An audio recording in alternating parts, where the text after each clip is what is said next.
हाय दोस्तों, मैं आपका दोस्त सुदर्शन और आपके अपने YouTube चैनल पे एक नए वीडियो के साथ आ रहा हूँ। आज का जो वीडियो काफ़ी इंटरेस्टिंग है। आज मैं एक बुक का रिव्यू कर रहा हूँ। इस बुक के पढ़ने के बाद मैं सच बोलूँ, मेरी गांड फट गई थी और इस बुक को पढ़ने के बाद लगा कि लाइफ में मैं कुछ भी कर सकता हूँ। अगर ये इंसान उस भयावह सिचुएशन से अगर बाहर आ सकता है तो कोई भी अपनी लाइफ में कुछ भी कर सकता है। तो होप सो इस बुक रिव्यू में आप लोग को भी पता चलेगा कि जिस शख्स के बारे में मैं बात कर रहा हूँ वो अपनी ज़िंदगी को किस नज़रिए से देखते हैं और कैसे अपने लाइफ में इतने स्ट्रगल किए। इस बुक का रिव्यू करने से पहले एक शख्स के बारे में जानना बहुत ज़रूरी है और उसका नाम है हिटलर। आई होप कि आप लोग को पता होगा कि हिटलर कौन थे। अगर नहीं पता तो मैं ब्रीफ में बता देता हूँ कि हिटलर एक तानाशाह थे और उन्होंने अपने समय में जर्मनी में 60 लाख से अधिक जो जूस लोग थे उनको मार डाला था। उनका नरसंहार किया गया था। इसीलिए आज भी हिटलर को उनके तानाशाही के लिए याद किया जाता है। बस आप लोगों के लिए मैं हिटलर की फ़ोटो यहाँ पे लगा दूंगा ताकि आप उनको अच्छे से देखें और ये ज़िंदगी में डिसाइड करें कि इनके जैसे नहीं बनना है। और जिस बुक का अभी मैं रिव्यू कर रहा हूँ उसका नाम है the happiest man on the earth और उनके लेखक खुद जो सर्वाइवर हैं एडी जक्कू उन्होंने लिखा है। तो इस बुक को समझने के लिए मैं इस बुक को थोड़ा सिंप्लीफाई कर देता हूँ और इसको 3 हिस्सों में बांट देता हूँ ताकि आप इसको आसान तरीके से समझ पाएंगे कि जो सर्वाइवर है उन्होंने इस बुक को किस तरीके से लिखा है। तो जो पहला हिस्सा होगा उसमें सर्वाइवर के बारे में, उनके परिवार के बारे में थोड़ा सा होगा और उनका जर्मनी के प्रति कितना प्यार और देशभक्ति था वो बताया जाएगा।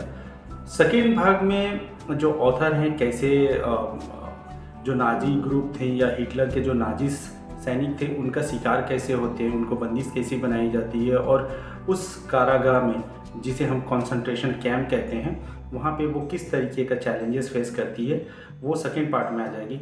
और तीसरा जो हिस्सा है सबसे महत्वपूर्ण कि जब ये पीरियड ओवर होती है तो वो कैसे नॉर्मल लाइफ में आते हैं और अपने जो एक लोगों को अपने बारे में बताते हैं कि उनका जो सर्वाइवर था कैसा रहा ताकि लोग इससे सीख पाएँ और ये इतिहास में फिर से ना रिपीट किया जाए। और इस बुक के जो ऑथर हैं उनका जन्म 1920 में ईस्टर्न जर्मनी के एक बेहतरीन एक खूबसूरत शहर जिसका नाम लीप्जिग है वहाँ पे होती है। इनके परिवार में इनके फादर, माताजी और इनकी बहन जो 2 साल छोटी होती है एक साथ रहते हैं। इस शहर की खूबसूरती बेहद ब्यूटीफुल तरीके से इस बुक में लिखी गई है और ये बताया गया है कि ये शहर एक तरह से हिस्टोरिकल प्लेस थी जहाँ पे काफ़ी साहित्य और काफ़ी फिलोसफर यहाँ से निकल के बाहर आए थे। जो लेखक हैं उनके पिताजी पोलैंड से माइग्रेटेड होके जर्मनी में सेटल हो गए थे वर्ल्ड वॉर 1 के समय और वहीं पे उन्होंने शादी की और अपना एक छोटा सा बिजनेस सेटअप करके अपने परिवार के साथ खुशी से रहते थे। और लेखक ये बताते हैं कि उनकी जो बचपन की स्कूलिंग है वो लीप्जिग शहर से ही होती है और उनका मन था कि वो अपने हाई स्कूल के बाद ग्रेजुएशन की डिग्री भी उसी शहर से ले।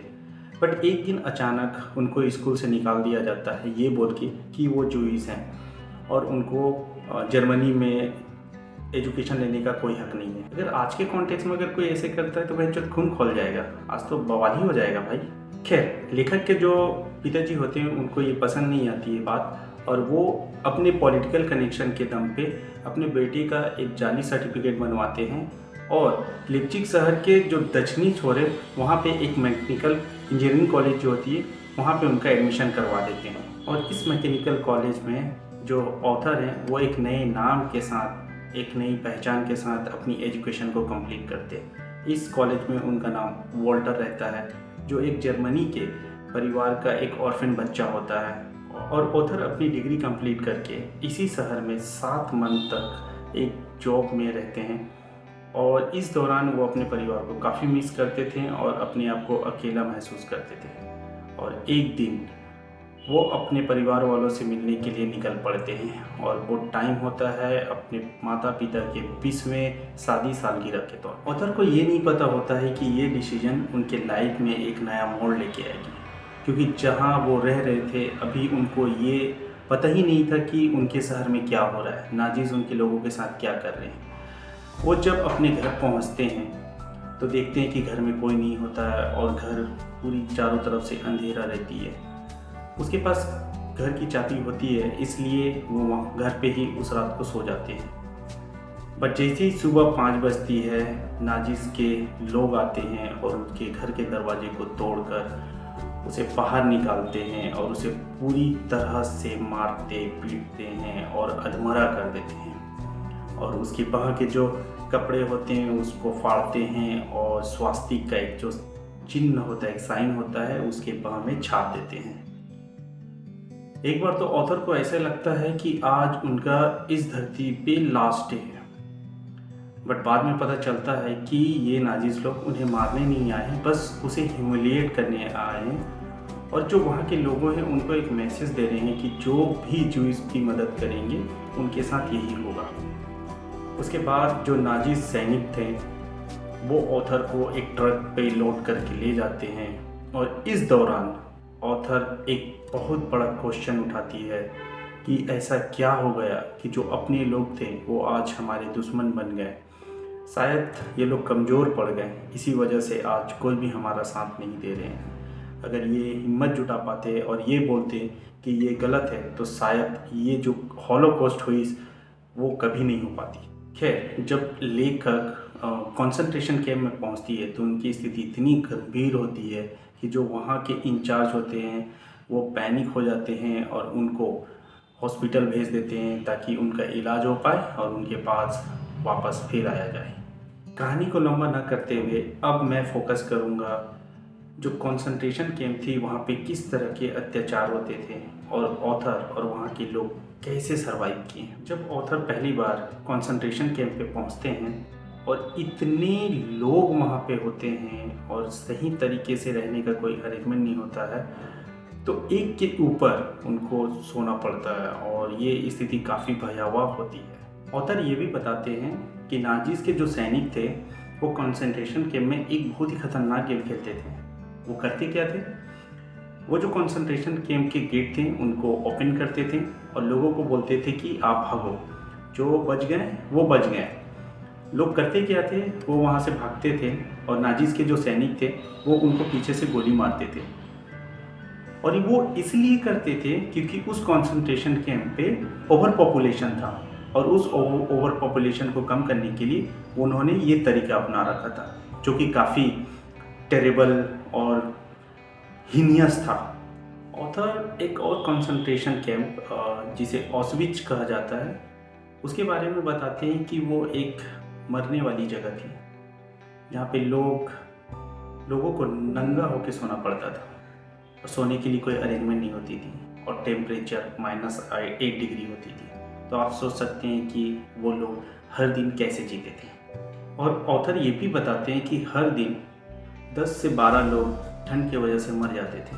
और इसी कैंप में ऑथर को पता चलता है कि उसके जो पेरेंट्स हैं वो अब इस दुनिया में नहीं रहे, नाजिज़ों ने उनको बंधक बनाकर मार दिया है। इस बुक में ऑथर ने बहुत अच्छे तरीके से एक एक चीज़ के बारे में लिखे हैं और बताए हैं कि कंसंट्रेशन कैंप में उनके साथ कितने अत्याचार होते थे।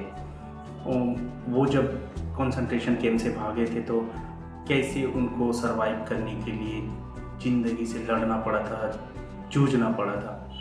और जब ये होलोकॉस्ट ख़त्म होती है तो ऑथर ऑस्ट्रेलिया में शिफ्ट हो जाते हैं और ये शिफ्ट होने की प्रोसेस भी इतनी डिफ़िकल्ट होती है कि उनको शादी के लिए लड़की नहीं मिलते रहते हैं, वो मेंटली काफ़ी डिस्टर्ब रहते हैं। बट एक सर्टेन पॉइंट के बाद उनको रियलाइज़ होता है कि नहीं, उनकी परिवार ही उनकी दुनिया है और उस दिन से वो हमेशा मुस्कुराते हैं। और उनकी मुस्कुराने का पहला रीज़न था जब वो पहली बार अपने बच्चे को अपने गोद में लेते हैं। और ऑथर अपने परिवार के साथ ऑस्ट्रेलिया में वेल सेटल होते हैं और अपने होलोकॉस्ट की जो जर्नी होती है वो लोगों के सामने रखते हैं, कभी चर्च में, कभी लोगों से मीटिंग के दौरान।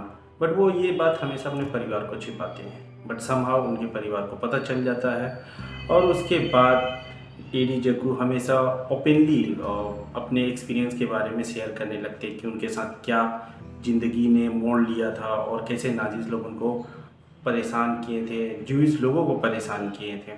सोचिए, जो इंसान एक समय एक दिन भी जिंदा रह पाऊंगा कि नहीं इस पे सोचता था, वो एक दिन इस होलोकॉस्ट से सरवाइव करने के बाद टेडेक्स में अपनी जर्नी को बताते हैं और ये one of the best speech है। मैं आप लोगों से रिक्वेस्ट करूँगा कि प्लीज़ ये वीडियो को ज़रूर देखें जो टेडेक्स पे अवेलेबल है। आप उसके बाद समझ पाएंगे कि इनकी जर्नी क्या थी। और मैं आप लोगों से रिक्वेस्ट करूंगा कि प्लीज़ इस बुक को पढ़ें, क्योंकि इस बुक को पढ़ने के बाद मुझे एक चीज़ समझ आया कि लाइफ में कितनी भी कठिनाई क्यों ना आए, आप एक एक स्टेप बस लेते जाएं और अपने जज्बे को बनाए रखें। एक दिन कभी ना कभी आपका मुकाम आपके सामने होगी, आपके कदमों में होगी। तो बस आप अपने आप पे भरोसा रखें और ज़िंदगी के लाइफ को जीने का मकसद बनाएं। धन्यवाद।